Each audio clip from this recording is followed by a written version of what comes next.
Okay, I think we're ready to get started. Again, housekeeping reminder, please turn off your cell phones, noise-making devices, please. So for this seminar, we have an update on the museum collection by the museum staff, brought to you by Dale Horner and the Little Motor Company, Little Motor Car Company.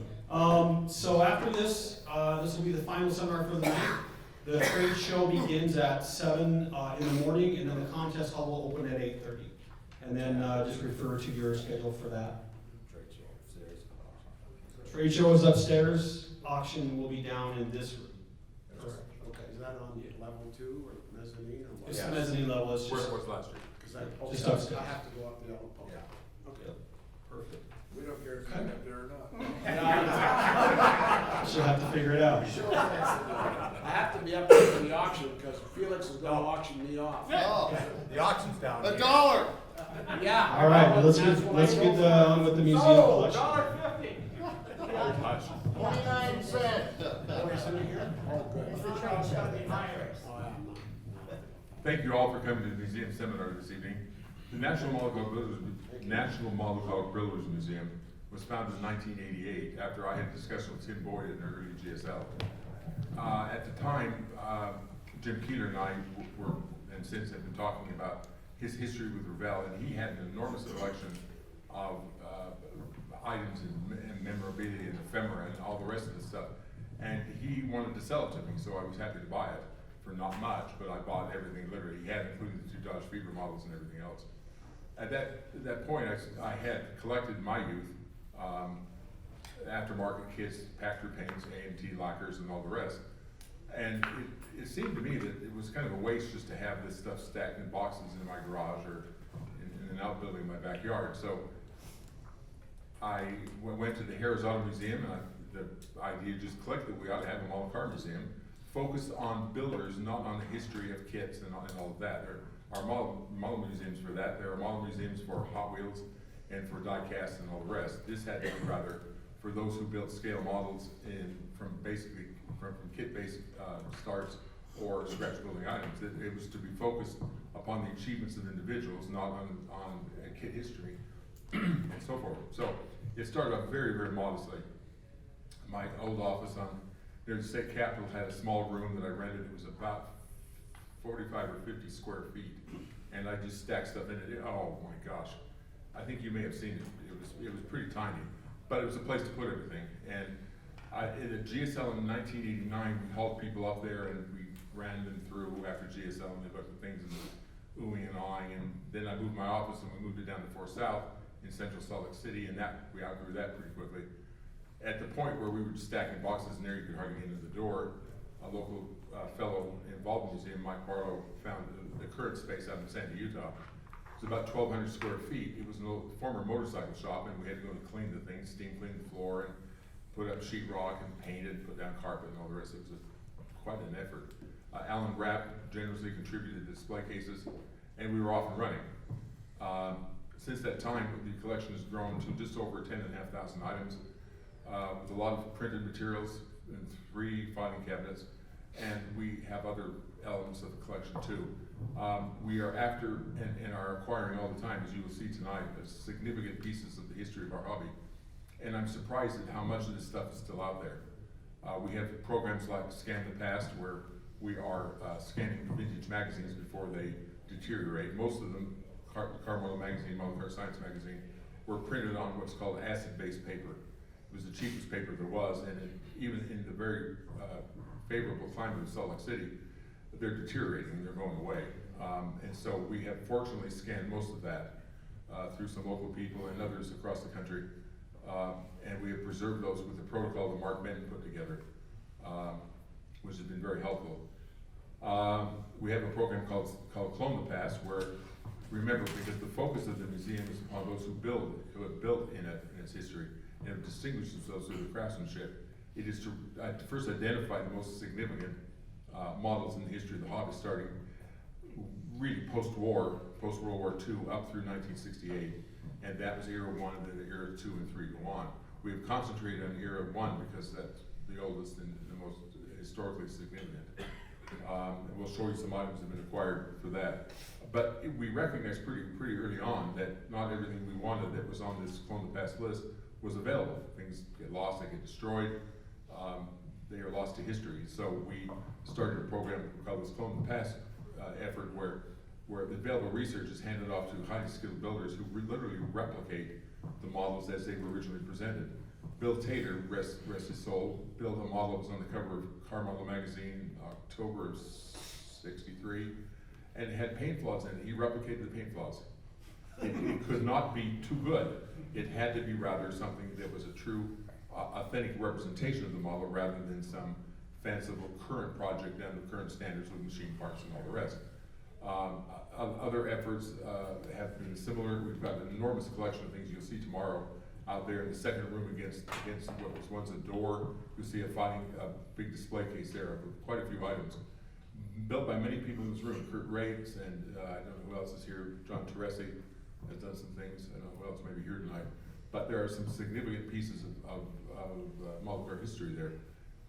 But though that program is limited to where we, through even if our extensive contacts result in no returns on being able to find the original model. So that effort's ongoing again to secure the history of the hobby. Since those models that don't find themselves on those lists are displayed in wall-mounted display cases in the first part of against one wall in the first room. They're broken out by subject matter. They're typically much more recent, including humorous stuff by Mr. Cook and others. And we have all sorts of things that appear there also. Things from contests. Jim Keeler's Carnation that he won the Winter Nationals car show with, model car show in 1961 is there, for instance. Another feature models, cover models are there also. There's quite a collection. Big display case in the middle are focused on themes. We've got prior best of show models from GSL and all of that. We have quite a collection of things there. And we have an enormous library, thousands and thousands of copies. Full runs of most things here, and we're constantly trying to find other missing issues. We're now starting to collect magazines that were printed in the 30s and 40s in this country and in Great Britain. Even though they were not model car focused, they had model car articles in them. Sometimes the tethered cars, sometimes things crudely cut from soap or from balsa wood, but they were model cars.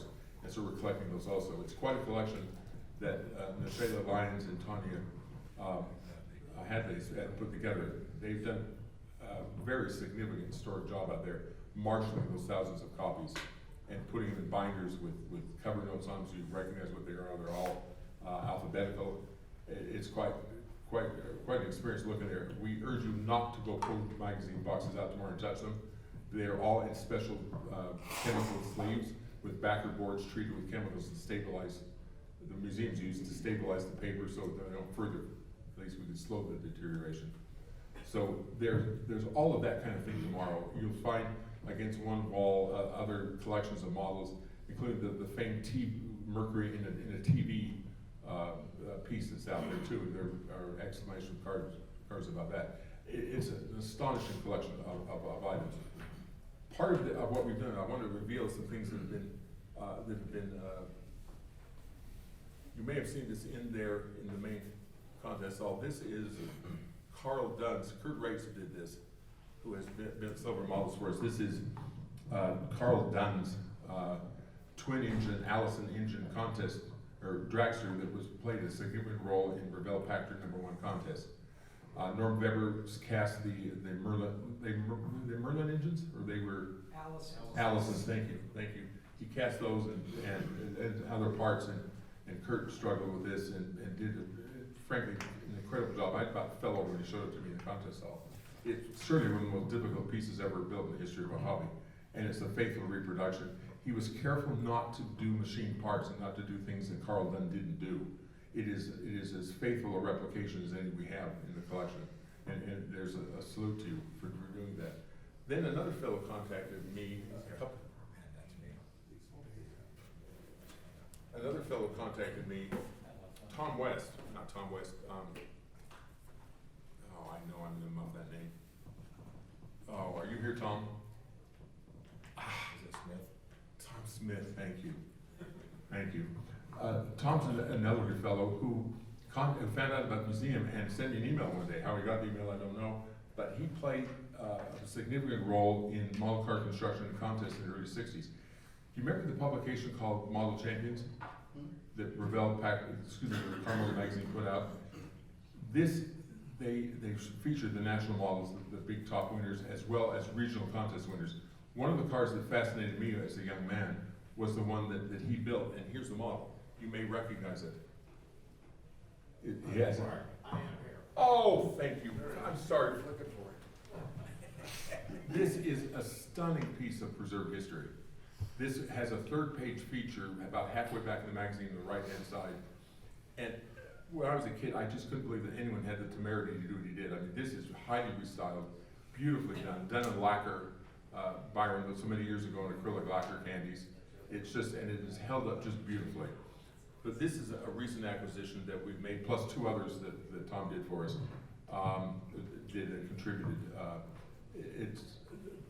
I urge you to come up and look at this later. This is such a piece of history. It's so authentic for its time, and it represents some really high-end building that was being done at that period of model car history.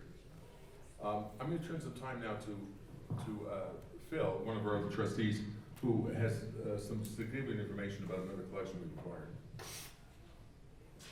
At least he remembered my name this time. He doesn't always do that.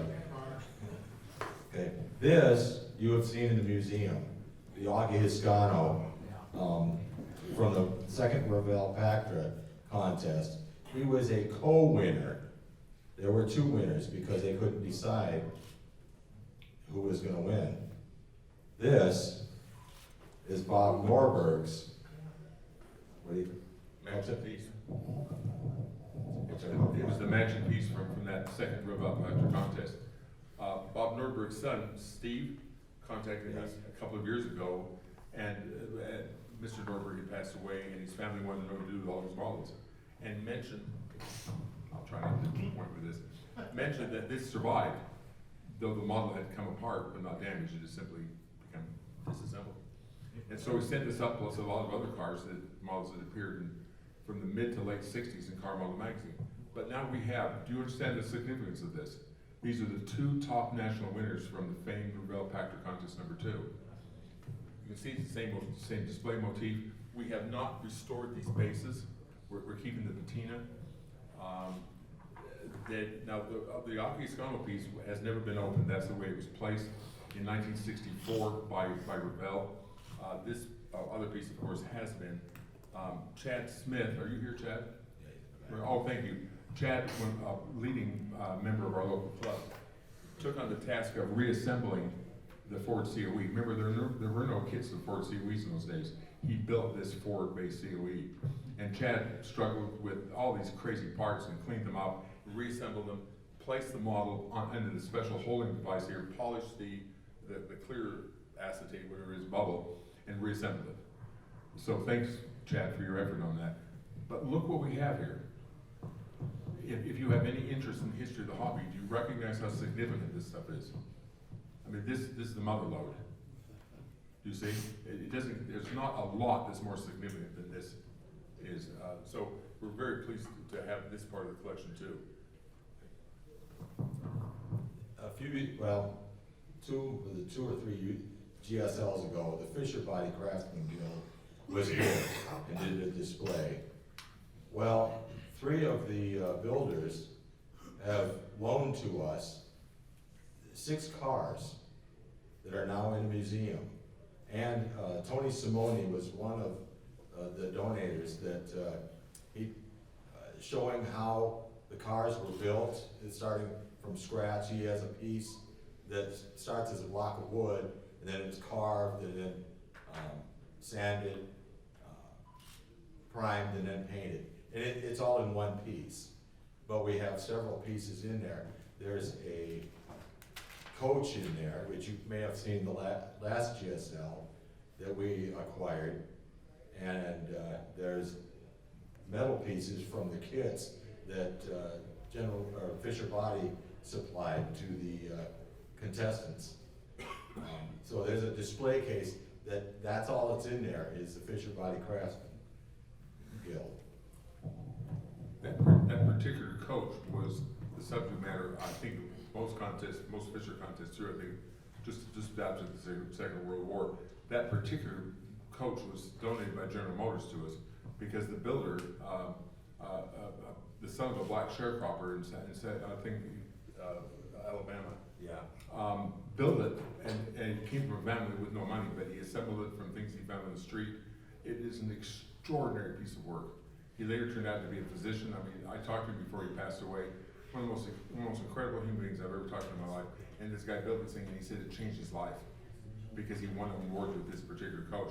The coach was, he said to General Motors, he said, "Will you please restore it for me?"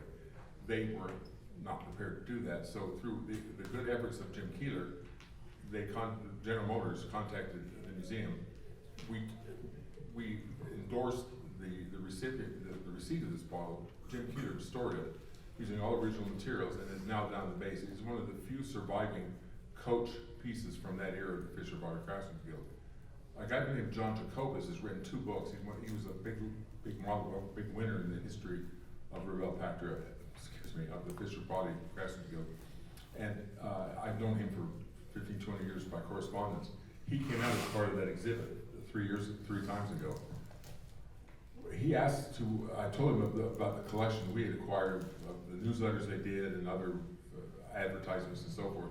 He asked that we loan him all that we had, that he would copy the things he didn't have and supply us with copies of things that we didn't have that he had. He now concedes that this museum out here has the largest collection of printed ephemera on the Fisher Body Craftsman Guild of any place on earth, including his personal collection. There is simply, the collection is not complete, mind you, but there is no larger collection of such materials about that contest anywhere that anyone knows about. And that, of course, buttresses up against all the rest of these acquisitions and the models that sit in that case. They are terrific pieces of history from that contest, which emphasized styling, of course. So please take a look at those. They're one whole vertical cabinet that Dave Hadley and Phil and others, David King is over that put together in the museum in that particular cabinet. So please enjoy those. Oh, Dale reminds me that the coach was assembled with straight pins and no glue. And there it is. It's breathtaking. I mean, your eye goes over perhaps because it doesn't have rubbed out candy red, but take a look at it. It's really a beautiful, beautiful piece of work. And I had the pleasure of talking to this guy. He was near the end of his life when I talked to him. And I've never talked to a more extraordinary human being. He came out of nowhere and distinguished himself through hard work and commitment and achievement. And you ought to see the work he did as a young teenager. Under those conditions, it's such a tribute to that man. It's breathtaking stuff. How many of you know who Dennis Doty is? It's hard to not know who Dennis Doty was, but he was an early contributor of articles to Carmichael magazine. Hold on one second, guys. Yes. He later edited the Model Car Journal. He's written hundreds probably of how-to articles in the history of our hobby. He's a recognized expert in the history of manufacturers and so forth. And in 1968, he prepared a 3-article series for Carmichael magazine where he restyled a monogram 1/8 scale Jaguar. Do you remember the articles? Thousands. He logged 1,164 hours. I've got his log.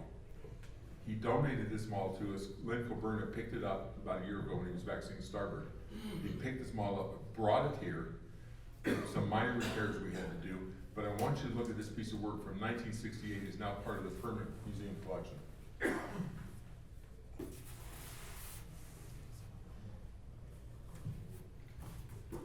The entire suspension and chassis are all soldered brass. The body was stretched, restyled. The doors were, the hood, the whole front end tilts, little Zeus fasteners on the front of it. It is a remarkable piece of work. The passenger door hinge is broken. I repaired the door itself. I'm not going to fashion some sort of hinge so the door will open, but both doors did at one point. The front end fits beautifully. It's an incredible piece of work. 3 articles, about almost 210 photographs, and well over 1,000 hours were dedicated to this because we've got his log, his handwritten log. You just scribble it on pieces of paper. So this is the kind of thing that we're trying to collect. And this is the smallest part of the larger collection that you'll see tomorrow. Please go sign up for one of the bus tours. Go out and see that. And this is the sense of history that we're trying to formulate there, to share with others in the hobby. We'll talk about that when Mr. Bennett comes up and talks in a few minutes about what we need to do with the new website. We want to encourage everyone to contribute to help, whether it's scanning magazines or replicating models or working on the new website that Mr. Bennett will describe to you, or contributing money. We need money. This museum costs just shy of $8,000 a year to run. We pay rent. Just shy of $8,000 a year when you take into account rent, associated expenses, utilities, and so forth. That's just to keep the doors open. That's not to advance any particular program. That's just to keep the doors open. So it is such a significant thing. And we want to share that with you tomorrow, and we'll have a fundraising discussion here by Dale Horner in a few minutes. But I want you to catch the sense of that when we're out there working sometimes, and I know how fantastic a work this is going to sound to you, but when we're there, I've been there at night, and I'm a pretty hard-headed guy. I've got a degree in physics. And I sit there some nights and when I'm alone, and I'm telling you, I feel those guys. I know how strange that sounds. I confess that. But I'm telling you, that's as real as us talking right here. I sense the people whose efforts, so much of their lives have contributed to the construction of these models that we're fortunate enough, blessed enough to have. And I mean what I've just said very seriously. Others have experienced the same thing. It is this well of influence from history. And I want you, if you can, to pick up that sense of things, to join us in that, and to help. Because an awful lot of work is being done by good people, but we need additional assistance. We need you to open your checkbooks, we need you to open your time, and to assist us. Can I just say something as the docent? My brother and I will be the docents there tomorrow. We've had people give us checks, money. If you want to just give it to us there, you're inspired, we'll make sure that he gets it. But 2 years ago, we had quite a few people do that. And we won't turn your money down anywhere, anytime, so feel free to donate tomorrow when you're there. In that connection, let me tell you something. The museum is a Utah nonprofit corporation. In 1988, when we got it going, I went down and filed the papers, got qualified pretty quickly. It's tax exempt to the state of Utah. We don't pay tax on anything that we buy. GSL is run through the museum. That keeps us from having to pay sales tax down here. It's a fully authorized activity of the museum. It also means that if you donate things to the museum, if we can establish a fair market value for it, you'll get a tax certificate. If you itemize on your taxes in the United States, I express no opinion about Canada, you can write off those donations, and we'll give you a receipt for that. It worked. Okay? But my point is, it's fully qualified with the IRS as a Section 501c3 organization, and as well as Utah nonprofit. So all the legal work has been done, all that kind of thing has been handled. We're happy to hand out receipts and certificates if you contribute something. If you have something where there's no known value, we have 2 appraisers, one of which is Jim Keeter, and we'll appraise it and send you a tax certificate in Form 3253. You gotta worry that I know what that number is. That'll be a source of great concern for you. But that kind of thing can be handled too. Do you see my point? It's a very, I know I'm repeating myself, but go out there and catch the vision of this tomorrow. All right, I'm gonna turn some time now to Dale, who's gonna talk about fundraising, and then Mark Bennett, wherever you might be, my friend. Thank you. If you'll come up and talk about the great necessity for a new and much better website.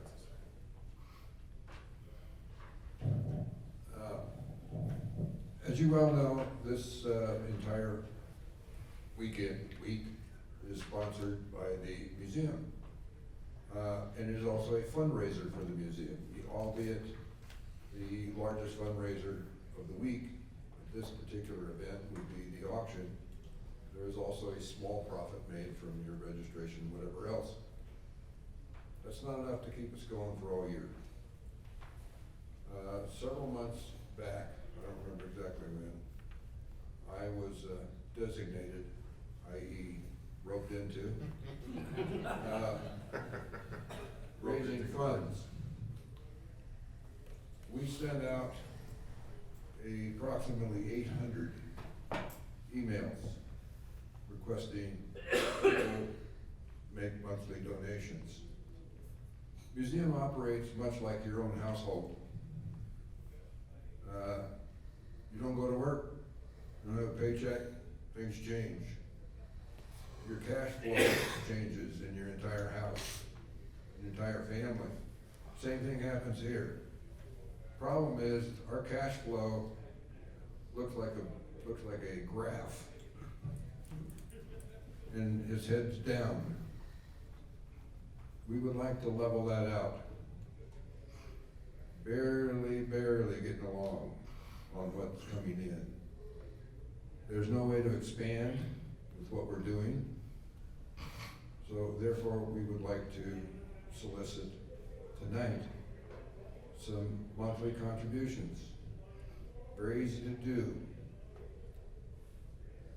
I have some slips of paper here, which I made up, which have all the information you will need to contact your bank. It has all the addresses, names. If you have a problem, it has my name, my email address. I think it even has my phone number on there. And we need you to contribute. Of the 800 emails we sent out, I could count on both hands easily the number of responses that came back from that 800 emails. The amount of contributions we got from that, I could probably count on one hand, maybe with a couple extra fingers, but that's about it. Folks, that's appalling. From all these people that come to here, that love the museum, that love to support this, that love to come here and have a good time, you know, open up your wallets a little bit. That's what I'm here for tonight. I'm trying to suck some money out of your wallet. All right? It's very easy to do. Very easy to do. All the information, like I said, is here. All you have to do is, if you have online banking, this is all you need. If you don't know how to do that, take this into your bank. Take this little piece of paper into your bank with you, and if they don't know how to do it, change banks.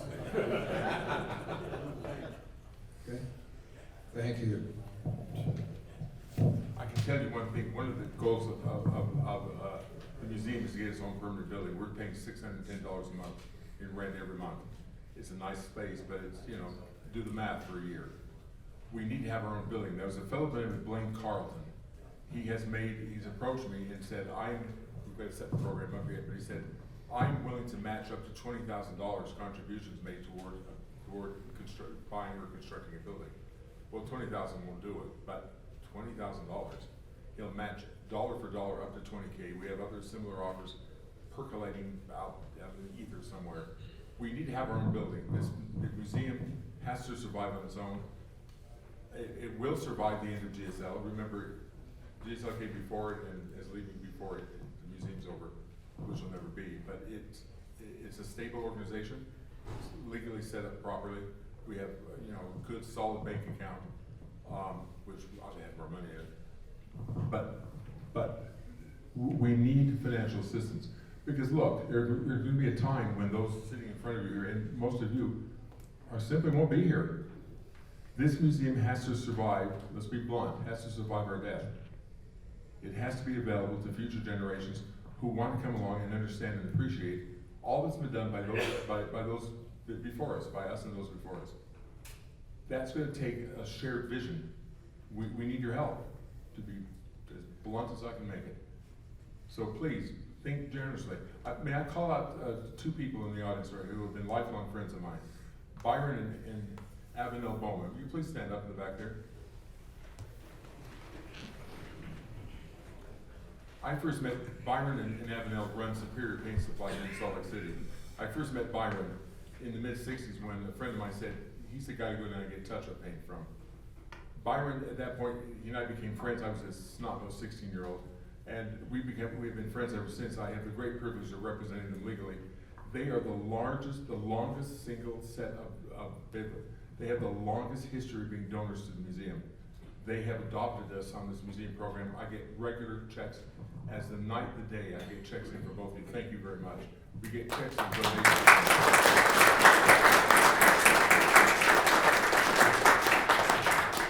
Their donations pay for a month and a half rent on an annual basis every year. And you can go, it's like clockwork, it's like the decay of uranium-238. You can count on that money coming in. There are others also who do the same, to be sure. I mentioned them only because they have the longest history of doing it, the longest continuous history. Paula Megastopoulos is here, Dale Marner, Lord knows, has done it. I personally pay the utilities every month. It's not so bad in the summer, but it gets pretty wild in the winter. So we're asking for you, please, to be generous. Go first tomorrow. We don't expect you to do this as an act of faith. Go and look. Take these slips of paper, go to your bank. Once you set it up, they'll be happy to either make a wire transfer or send us a check. Every cent of it goes toward the museum. There are no overhead expenses, no administrative expenses. No one, this is not my retirement fund, okay? It's been joked about in the past. Every cent goes to the museum. Every penny you donate goes straight to that purpose of paying rent and other operating expenses. And when you see the collection out there, you know why it must be preserved. Part of that preservation will require us, of course, communicating with the larger world audience. The current website stinks. It's awful. It has not been meaningfully upgraded in a long time. And I'd like to invite Mr. Mark Bent to come up here and spend a few words. Well, I don't know if I want to. While he's on his way up here, let me elucidate here a bit. This is not Mark Gustafson's museum. This is your museum. You need to support it. It's about time everybody step up a bit. You know, turn loose of it. You're not going to take it with you. So you might as well give us some of it. We'll help you out. Yes, the website stinks. So the first website I built was in 1999 or 2000, I don't remember which. It was all hand-coded HTML, and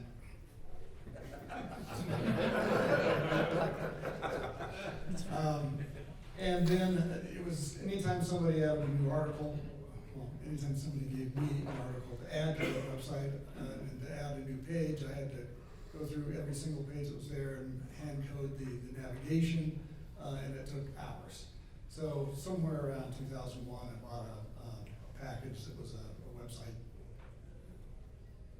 creator that would automatically update all of the navigation, which saved me just hours. So the thing has grown and spread out, and there's duplicate information on it, and it's old. And the biggest issue is because the web has changed since 2000. Now more people are accessing the web and websites via mobile devices than computers. And the current site is not mobile friendly at all. So we've been considering doing this for a while now. Mark and I have been looking at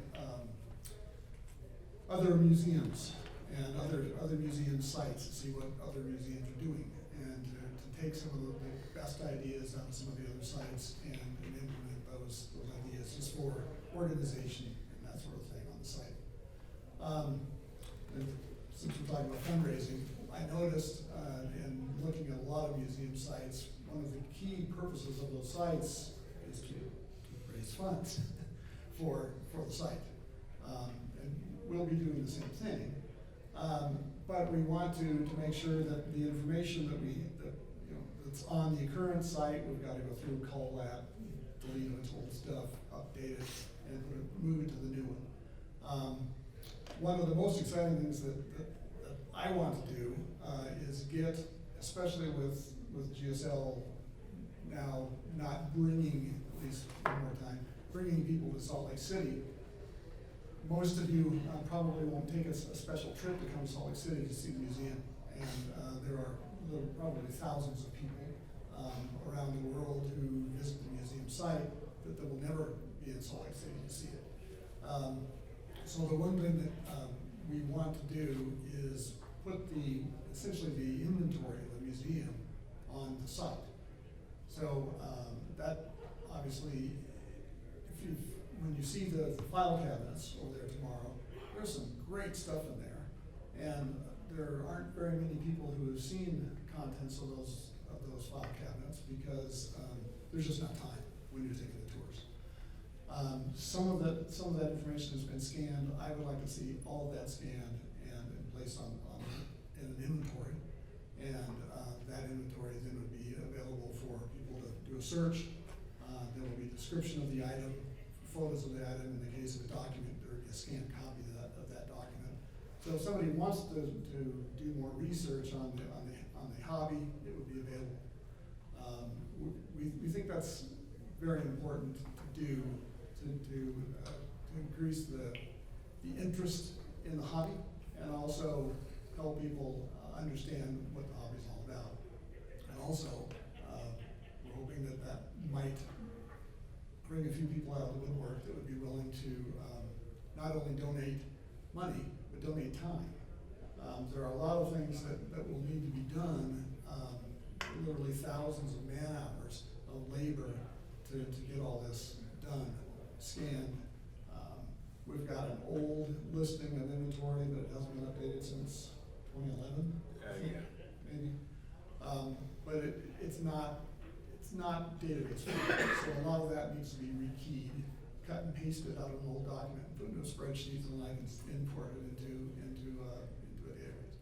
So, I don't know if somebody maybe could put together a sign-up list and have it at the museum after you've looked at the museum. If you've got more time than money, we can find things for you to do, and we'd like to be able to do that. Like I said, the technology of the web has changed. People's computers are faster, graphics are better. We'll be able to put some high resolution photographs of things up on the web in multiples. Back when we started this, digital cameras weren't around, and so every photo was basically a slide that we had to scan the slide and then turn that into an image and get that on the web. With digital cameras, that makes all that really easy to do now. So, let's see if I covered all the items in my script here.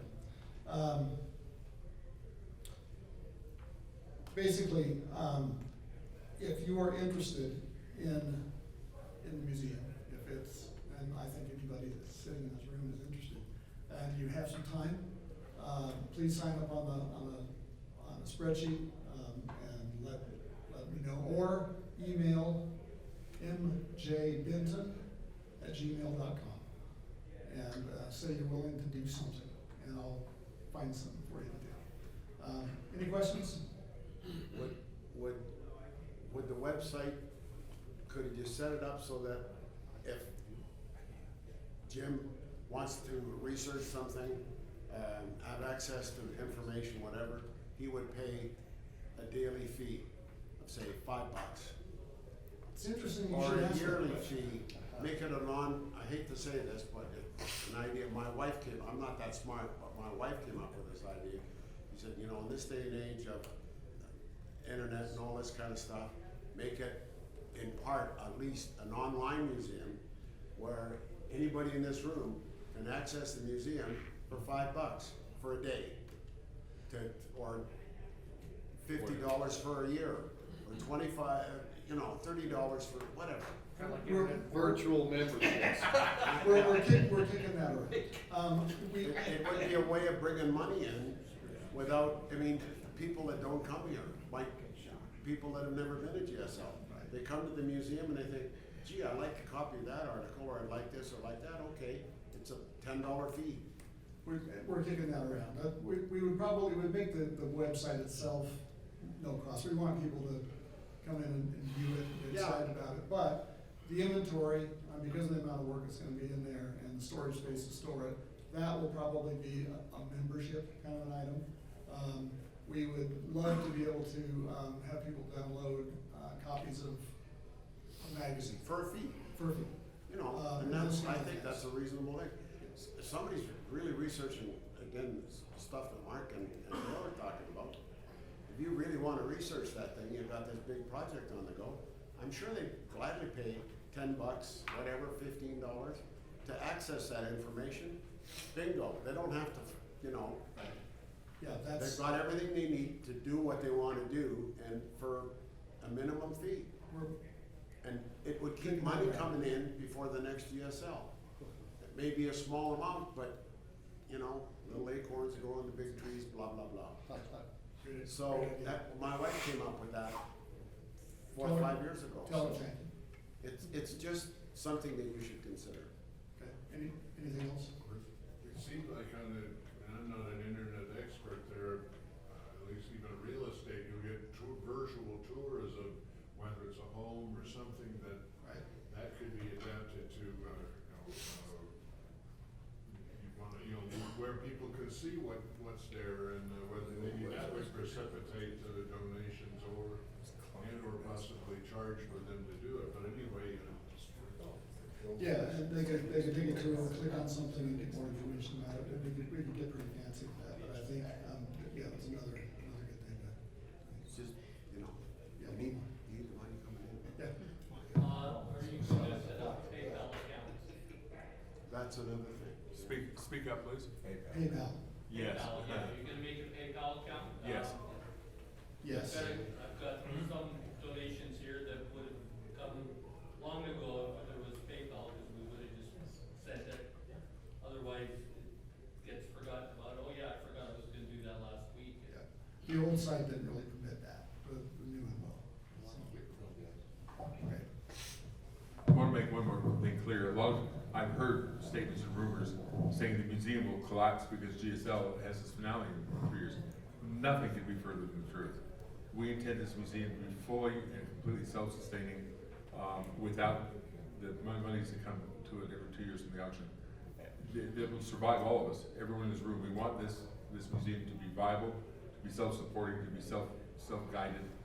And it will not, I repeat, will not go away with the finale of GSL in 3 years. I assure you of that. Any other questions or comments? Please, give us your thoughts. Don't be shy. Have you guys thought about maybe doing a Facebook group? We have, and Lynn Coburn has been thinking about that, yes. I don't know where we are with that. I could have you up and running in 10 minutes right now. I'm the administrator of the Johan Group and the MPC Group and several other model groups. Today I've taken 100 pictures and they're all on social media right now. It's, Come and talk to me. well, Any other comments or suggestions, concerns or worries? Please. Have you solicited any corporate sponsors? We have tried in the past. We've approached, most predictably, the major kit manufacturers. We were turned down universally. Who's the, Sorry, we were turned down universally by all the major kit manufacturers who did not think we could contribute meaningfully to the bottom line. They were just that blunt. I give them points for honesty, but they said, how does that add to our profits? There's no sense of community spirit there. There's no sense of history because they're being run by accountants who value the quarterly reports, who don't have that larger sense of things. Now, maybe that changes. John Grazula over round 2 is a different character. He's a different guy. He's been supporting us openly, GSL, for a long time. He's a wonderful fellow, and that's a great company. Ed Sexton survived the sale of Revell Monogram to the Germans. He's now involved over there. Ed's been in the hobby as an enthusiast for probably the 88 or 1989. Ed Sexton's a terrific guy, and I'm working on him right now. He would have contributed this year through the company had the Germans not been quite so retentive. Well, and they were naturally concerned because remember they bought out the properties from the Hobbico bankruptcy probably in May or June of last year, and they didn't know where they're going either. No one can expect more of them, but that will change, we hope, because both Grazula and Sexton are acquainted with the museum. They've been here and they like it. So I don't think that's the question. I think the question is whether they have the capacity, the corporate capacity to make contributions. Now, there's a fellow in town here who, his name is, his last name is Samani. He's an expatriate Arab who made an enormous amount of money in the oil market about 30 years ago. He has built edifices around Salt Lake City. He is a public spirited guy. I know he's an attorney, And we're gonna put together a brochure, and I'm gonna go talk to the attorney and try and get our people together and make a presentation to this fellow, get him to come out and see the museum. Because if we could get him on our side, he would contribute money. He would contribute some money. We're gonna try things like that. Because we need to have the building, and we need to do more than just every month struggle to make rent. Because that's, for the most part, that's what we're doing right now. And it gets pretty disheartening at times. Especially when you consider the kinds of historic items we have. So, does that help? Does that answer it all? Anyone else? Don't? I presume you have or can gain access to the names of the various model car clubs or whatever all over the country and the world. Perhaps a letter or contact with them that they, suggesting that they make that they consider the museum for as a donation. It's a great idea, but here's the problem. None of us have the time to go out and make a list, data bank of those clubs. Who here can do that? Do you see the problem? I don't see hands going up. That's the problem. Because it'd be great to make an approach. We can put together a package of approval for them, sure. But we have the database, and we simply don't have any more time. Someone's got to go off and grab that bull by the horns and put that list together with the email addresses and contact points and all the rest. But we don't have time. I want to be blunt with you about that. Yeah. So these ideas are great, but good ideas aren't enough. There has to be some way of pulling it off. Is there some sort of packet of information that you can either give to all of us, or better off, you can point us to a website, where if we all go back to our respective homes and we run into somebody like your oil baron or whoever, and we sell them on the idea that we can give them the next step, rather than, yeah, this is just me and that sounds good, and they forget about it. It's a great idea. We haven't done it, but it's a great idea. We put together a package of pamphlet, if you will. Sure, send it out. Have you, when you signed up over here to register, have you all put your email addresses in there? Because we'll upload you all to the database that Steve Roley manages for us, and we'll send those things out to you. Sure, but again, but look at what's being said. Can you do this? Now, I'm not criticizing what you said. You're right about it. But do you understand that it means that someone other than you has to do it? I want to be candid about that. We're pressed to the limit here. That was kind of the point of the question, is so that when we find the opportunity, that we can do it. Agreed. But someone's has to put the pamphlet together. You see, someone has to gather the list of names to whom this can be distributed. I'm not trying just to blather here, but there are realities here about pulling this off that are not satisfied by saying, wouldn't it be a great idea if? And it is a great idea. But there has to be a way of achieving the idea. Sorry. There has to be a way of achieving those ideas. It's not enough just to have good ones. Though it's a great idea, don't misunderstand. But someone's got to put the brochure together. Someone's got to photograph it, someone's got to write it, got to get it to our beleaguered Paul Nagasabos, who will edit and put it into a suitable document for us. And then get it copied, if we need hard copies, or distributed by PDF, by emails. That's a lot of work. I'm not saying it shouldn't be done, it should be done. But there's a natural limit to how much work 4 or 5 of us can do here in Salt Lake City, 6 or 7 of us can do here in Salt Lake City. There's just a natural limit to it. By the way, I'm not disclaiming what you say, it's a great idea. I just have to say, what Dale, you sent out 800 emails based on the information together. What appalls me is you're sending it out to people, these are emails to people that come to the GSL, for the most part, and that have a great love for the hobby and understand, and won't kick down $10 a month to support it. What if 800 people kicked in $10 a month? Do the math. Well, but that's what you were asking for to start with just 10. But my point is, what if that happened? You get, if you had $10 from each of those 800 people, that would really help. Oh, We yeah. could buy a building. But, no, you say you can count on one hand how many people did it. It just appalls me that such a love for the hobby, the people understand what the museum, they understand the dynamic here. Yeah. but they just won't kick it down. How do you explain? You're preaching to the choir Yeah, I know, it just, members of my club, they just, oh, I wanna support the hobby, I go, well, send them $10. here. And I can buy another beer. One last one. If I may, one last thing. I appreciate your sentiment, I appreciate your emotions, it's great. If you have a PayPal account and you're hell-bent, that's the only way you're gonna send any money, see me, because I have a PayPal account, I will accept your money and forward it to the museum. However, it's a different email address than is on this little slip of paper. So if that's the way you wanna do it, I have not a problem at all with accepting your money and relaying it on, but you have to see me to get a different email address. Thank you. Dale? Yes? Unless somebody's holding on to the stack, you need to make more of those slips. Got it. Yeah, they ran out of those slips. None got to this side of the room. Well, I was I'm already making- rather optimistic, Have money. and I made 30 of them. So, if those 30 people and the rest of you don't get one, we'll probably do okay. But thank you. Well, we had to get We comments will. for you. Well, let's have them at the museum tomorrow, if you can get it to me tomorrow morning, I'll have the museum a list, people can sign up to volunteer.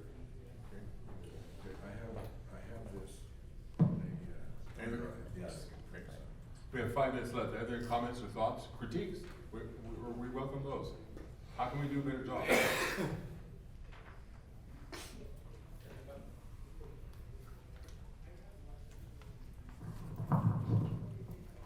It's live. You can use this one. Go ahead. Okay, hi. A lot of you people here know me, some may not, but I'm soon to be the past president of the Automotive Model Builders of Greater Vancouver. Every year we do a fundraising for the museum, mostly at our model car contest. And I'm here to present the museum with $200. Thank you. I challenge every club that puts on a contest, the administrators to just have a fundraiser for the museum. Put a can out, say donations to the automotive the Model Car Builders Museum. And a lot of people just drop a couple bucks in, or just add a couple bucks to your entry fee and donate that. It's not hard, it's not a lot, but every little bit helps. So just, as they say, get her done, just do it. Thank you for your donation.